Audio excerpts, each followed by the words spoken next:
Assalamualaikum warahmatullahi wabarakatuh. Halo sahabat saya penyuluh pertanian di seluruh Indonesia, apa kabar? Semoga kita semua selalu diberikan kesehatan ya. Video kali ini request dari salah seorang penanya tentang bagaimana bukti dukung kunjungan, sekaligus saya ingin berbagi informasi tentang persiapan bukti dukung SKP saya periode April hingga Juni 2023 di aplikasi e-Kinerja BKN. Bagaimana di daerah sobat semuanya? Apakah SKP juga dinilai per triwulan? Bukti-bukti dukung yang dipersiapkan oleh masing-masing penyuluh pertanian bisa saja berbeda ya, tergantung RHK atau rencana hasil kerja yang ditetapkan oleh masing-masing penyuluh. Untuk format baku penulisan bukti dukung juga belum ada, jadi berbeda dengan Dupak. Apabila di Dupak kita dilengkapi oleh form A, form C, maka tidak ada aturan yang baku bahwa di aplikasi e-Kinerja BKN kita wajib melampirkan form-form tersebut. Tergantung kebijakan dari daerah atau instansi ya.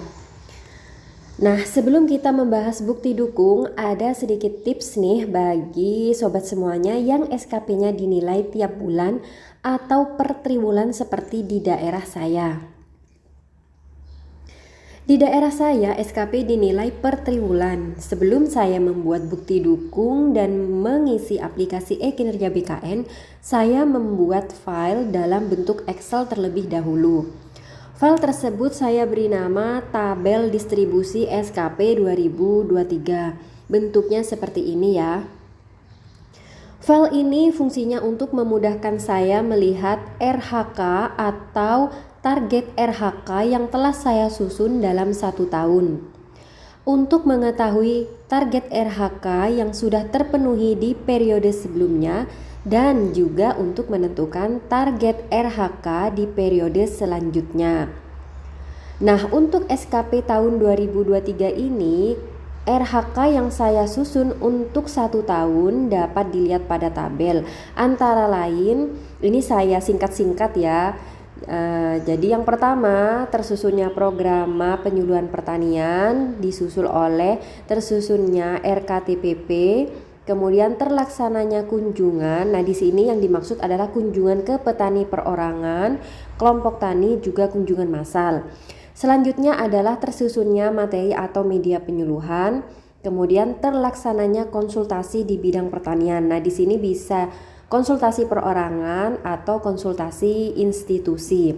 Kemudian terlaksananya demplot, terlaksananya evaluasi penyuluhan pertanian, kemudian keikutsertaan dalam pelatihan, lanjut pendampingan penyaluran bantuan pupuk hibah, kemudian tersusunnya laporan simultan, dan yang terakhir adalah tersusunnya laporan e-alokasi. Nah, di tabel juga bisa dilihat ya, sebelah kanan saya cantumkan periode Januari Maret. Nah, jadi kita bisa melihat RHK yang sudah terrealisasi ini apa saja ya, bisa dicek di tabelnya. Nah, setelah tabel atau kolom periode Januari Maret, saya mencantumkan kolom untuk periode April Juni. Target RHK yang akan saya selesaikan antara lain laporan kunjungan, kemudian materi penyuluhan, laporan konsultasi, pelatihan, dan pendampingan penyaluran pupuk hibah. Tentu saja target di periode ini disesuaikan dengan apa yang sudah kita kerjakan di periode tersebut. Jadi nggak ngarang ya. Nah, setelah kita menemukan target RHK pada periode ini, setelah kita menentukan target RHK pada periode ini, lanjut kita membuat bukti dukungnya. Untuk bukti dukung yang pertama yaitu laporan kunjungan. Di sini saya menggunakan form seperti ini ya. Form seperti ini tercantum dalam Permentan nomor 82 garis miring Permentan garis miring OT titik 140 garis miring 8 garis miring 2013 tentang pedoman pembinaan kelompok tani dan gapoktan.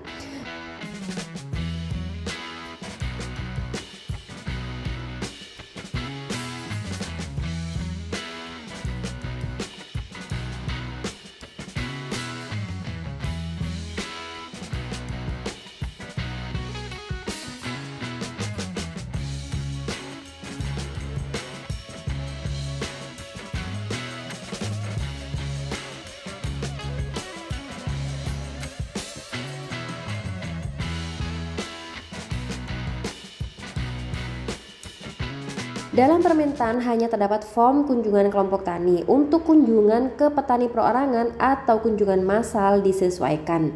Saya yakin untuk mengisi form ini Sobat Penyuluh Pertanian sudah bisa semua.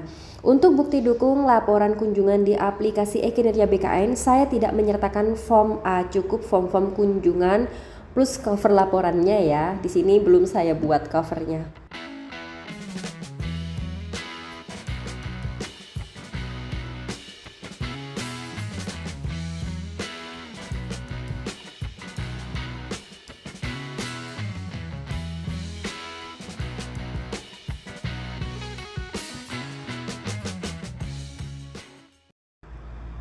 Lanjut ke bukti dukung selanjutnya, yaitu materi penyuluhan. Di sini sobat semuanya bisa membuat materi penyuluhan seperti leaflet, folder, selebaran, brosur, bahkan video penyuluhan ya.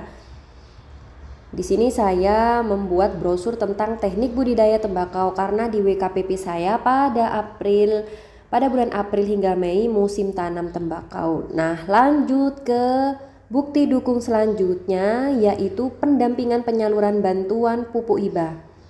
Jika setiap tahun di WKPP teman-teman melakukan pendampingan penyaluran bantuan pupuk, benih, bibit, alsintan, maka kegiatan tersebut bisa teman-teman masukkan dalam SKP sebagai rencana hasil kerja. Karena di daerah saya setiap tahun ada penyaluran bantuan pupuk hibah non-subsidi baik dari program pemerintah daerah maupun dari provinsi, maka kegiatan tersebut saya masukkan dalam SKP.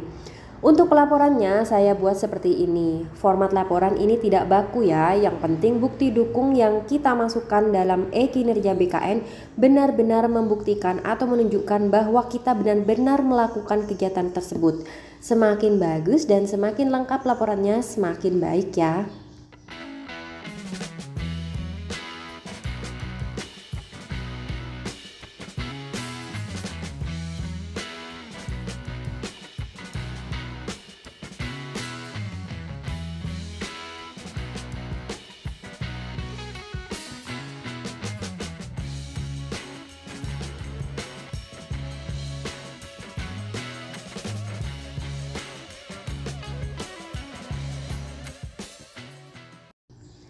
Bukti dukung yang terakhir yaitu keikutsertaan dalam pelatihan bidang pertanian. Bukti dukung yang saya siapkan yaitu sertifikat. Baik sobat semuanya, itu tadi sedikit info tentang bukti dukung yang saya siapkan untuk SKP periode April-Juni 2023 dan semoga dapat menjawab pertanyaan tentang form bukti dukung kunjungan. Semoga informasi ini bermanfaat. Terima kasih sudah menyimak video ini hingga selesai. Wassalamualaikum warahmatullahi wabarakatuh.